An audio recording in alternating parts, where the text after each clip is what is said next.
মিরপুরের আকাশে এই মুহূর্তে কিন্তু সূর্য ওঠেনি, কুয়াশায় ঢাকা আছে সূর্য। তবে বাংলাদেশ ক্রিকেট বোর্ড বিসিবি কিন্তু সূর্যের মতোই প্রবল এক সিদ্ধান্ত নিয়েছে। তারা জানিয়ে দিয়েছে আইসিসিকে যে বাংলাদেশ কিন্তু ভারতে যাচ্ছে না টি-20 বিশ্বকাপ খেলতে। আপনারা সকলে অবগত আছেন গতকাল থেকে আসলে ক্রীড়াঙ্গনে কি ঘটে যাচ্ছে। মুস্তাফিজুর রহমানকে রেকর্ড মূল্যে কলকাতা দলে নিয়েও শুধুমাত্র রাজনৈতিক কারণ এবং ধর্মীয় কারণে কিন্তু তাকে আসলে দল থেকে বাদ দিয়েছে, এবং তারা জানিয়ে দিয়েছেন যে বিসিসিআইয়ের প্রত্যক্ষ সিদ্ধান্তেই এমন সিদ্ধান্ত তারা নিয়েছেন। সে বিষয়ে কিন্তু নেটিজেনদের মধ্যে এক প্রকার ঝড় বয়ে যাচ্ছে। আর যেখানে আসলে নিরাপত্তার ইস্যু একটা তৈরি হয়েছে যে বাংলাদেশে একজন মাত্র প্লেয়ার মুস্তাফিজুর রহমানকে যখন আসলে ভারত নিরাপত্তা দিতে পারছে না, তখন কিভাবে পুরো বাংলাদেশ দলকে তারা নিরাপত্তা দিবেন। কিছুদিন পরে ফেব্রুয়ারিতে কিন্তু শুরু হওয়ার কথা ছিল এই টি-20 বিশ্বকাপটি। তবে আমরা যতটুকু জানতে পেরেছি আসলে পাকিস্তানের মতো একটি নিরপেক্ষ ভেন্যুর আবদার তারা করবেন বাংলাদেশ ক্রিকেট বোর্ড আইসিসির কাছে, এবং সেই বিষয়ে কিন্তু এই মুহূর্তে প্রস্তুতি চলছে।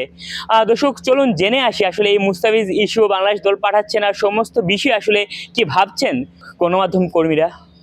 Definitely as a Bangladeshi follower fan হিসাবে আমি বাংলাদেশ যে সিদ্ধান্ত নিয়েছে মুস্তাফিজ ইস্যু এবং বাংলাদেশের নিরাপত্তা ইস্যু, ভারতের মাটিতে বাংলাদেশ খেলতে যাবে টি-20 বিশ্বকাপ, তার আগে মুস্তাফিজকে এভাবে রাজনৈতিক ইস্যুকে কেন্দ্র করে, রাজনৈতিক ইস্যু টেনে, ধর্মীয় ইস্যু টেনে, অ্যাজ এ বাংলাদেশি প্লেয়ার হিসাবে এই সমস্ত কিছু ইস্যু টেনে মুস্তাফিজকে বাদ দেওয়ার পর আসলে এটা কিন্তু একটা সংশয় থেকেই যায় যে বাংলাদেশ দল টি-20 বিশ্বকাপ খেলতে যাবে কতটা নিরাপত্তা পাবে।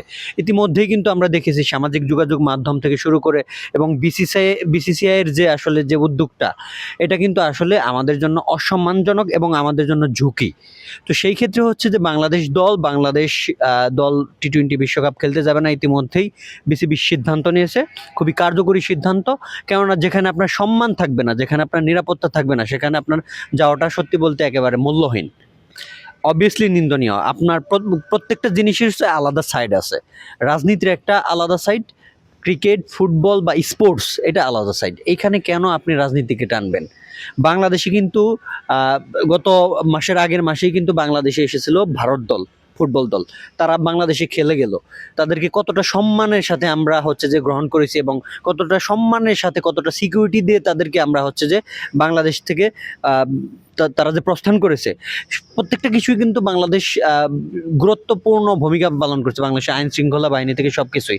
তো সেই জায়গা থেকে আসলে এই যে আপনি যে বললেন যে আসলে রাজনীতির সাথে স্পোর্টস বা আদার ইস্যুগুলো টানা, এটা ভারতের একটা অভ্যাস হয়ে গেছে, যেটা আসলে খুবই নিন্দনীয়। এবং এটা যদি করতে থাকে, দিন শেষে আমি মনে করি যে ক্রিকেট বা ফুটবল স্পোর্টসের প্রতি মানুষের যে আগ্রহটা, বহির্বিশ্বের মানুষের যে আগ্রহটা, সেটা আর থাকবে না।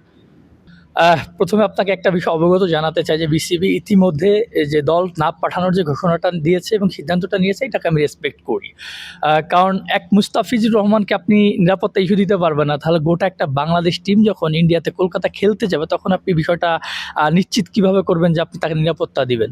তো সেক্ষেত্রে আমি মনে করি বিসিবি যে সিদ্ধান্ত নিয়েছে, এটা একদম 100% সঠিক সিদ্ধান্ত নিয়েছে। আর যে বিষয়টা মুস্তাফিজুর রহমানকে যে রিলিজ দেওয়ার যে ব্যাপারটা, আমি মনে করি মুস্তাফিজুর রহমানকে রিলিজ দিয়েছে কোন কারণে? আপনার কাছে কি মনে হয় যে বাংলাদেশি এই যে কারণে রিলিজ দিয়েছে, নাকি সে মুসলিম এই কারণে রিলিজ দিয়েছে?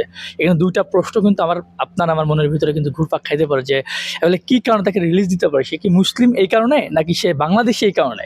যেমন দেখেন, আমি যদি একটা বিষয় আপনাকে বলতে চাই, ইতিমধ্যে বাংলাদেশ কিন্তু আপনার বিশ্বকাপের দল কিন্তু ঘোষণা করেছে। সেখানে কিন্তু লিটন কুমার দাসকে কিন্তু ক্যাপ্টেন্সি করে বাংলাদেশ দল ঘোষণা করা হয়েছে। সেখানে কিন্তু লিটন কুমার দাস বাংলাদেশে কিন্তু একজন হিন্দু।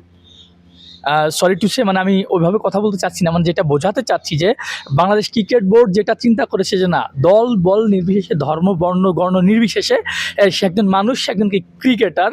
তো ক্রিকেটের বিষয়টা যেটা, ক্রিকেটকে এক পাশে রেখেছে, রাজনৈতিক ইস্যুকে আর এক পাশে রেখেই কিন্তু বাংলাদেশ দল কিন্তু ঘোষণাটা দিয়েছে। লিটন কুমার দাসকে ক্যাপ্টেন্সি করে দল ঘোষণা করেছে। সেখানে কিন্তু বাংলাদেশ দেখে না যে কে হিন্দু, কে মুসলিম, কে বৌদ্ধ, কে খ্রিস্টান। আর যেটা ইন্ডিয়া কিন্তু এই বিষয়টা কিন্তু দেখেছে। একমাত্র আমার কাছে মনে হয় যে মুস্তাফিজুর রহমান মুসলিম হওয়ার কারণে আমার মনে হয় যে এই বিষয়টাকে তারা প্রাধান্য দিয়েছে, এবং বাংলাদেশি হওয়ার কারণে তো ওটা তো আছেই। তো এই বিষয়টা আসলে আমার কাছে মনে হয় না যে কোনো যৌক্তিকতা আছে। কারণ রাজনৈতিক ইস্যু আর খেলার যে ইস্যু, এটা দুই ধরনের ডিফারেন্ট। ক্রিকেট ভদ্রলোকের খেলা, কিন্তু ইন্ডিয়া যে পরিচয়টা দিয়েছে, এটা আমার কাছে মনে হয় যে না, তারা খুবই জঘন্য, নোংরা মন মানসিকতার পরিচয় দিয়েছে। যে কারণে আমি না সব বাংলাদেশের কোটি কোটি দর্শক ভক্ত ক্রিকেট ক্রিকেট প্রেমীরা মুস্তাফিজুর রহমানের যে সম্মানটা ছিল সেটা কিন্তু আরও বাড়িয়ে দিয়েছে। কারণ মুস্তাফিজুর রহমান ইতিমধ্যে কী করতে পারে সেটা কিন্তু বহির্বিশ্বে কিন্তু তিনি প্রমাণ করেছে। আর যে ব্যাপারটা, মুস্তাফিজুর রহমান হয়তো আর্থিক দিক থেকে কিছুটা ক্ষতিগ্রস্ত হলেও কিন্তু তার সম্মান এক চুল পরিমাণও কিন্তু কমবে না, কারণ বাংলাদেশের মানুষ মুস্তাফিজুর রহমানকে ভালোবাসে। আর মুস্তাফিজুর রহমান এমন একটা মানুষ যার এখন পর্যন্ত কোনো কিন্তু নাই, কোনো খারাপ বা কোনো ক্লেম বা কোনো কিছু কিন্তু মুস্তাফিজুর রহমানের নাই, আলোচনা সমালোচনা কিন্তু মুস্তাফিজুর রহমানের নাই। সেই ক্ষেত্রে আমি মনে করি যে মুস্তাফিজুর রহমানের ক্ষেত্রে যেটা হয়েছে অবশ্যই কি অন্যায় হয়েছে, যে কারণে আমি সহ বাংলাদেশে যারা আছে সবাই কিন্তু আইপিএলকে বয়কট ঘোষণা করলাম।